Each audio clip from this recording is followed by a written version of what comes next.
Hello, what's up guys? It's me, Brin again. Gusto nyo ba maghanap ng pangregalo guys? Ito sobrang solid oh. Tingnan mo naman yung watch na to guys. Nandiyan na sa ating yellow basket. Napakakapal ng strap. Pure stainless steel yung ginamit sa kanya mga bossing. Japan quality, Japan movement, Japan pyesa mga boss. Okay, testingin natin isuot itong napakagandang relo nito guys. Maganda pang regalo to ngayong Christmas mga bossing.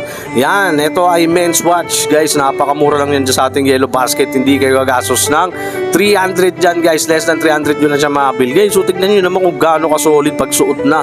Yan, napakabigat din ng relo na to guys ha.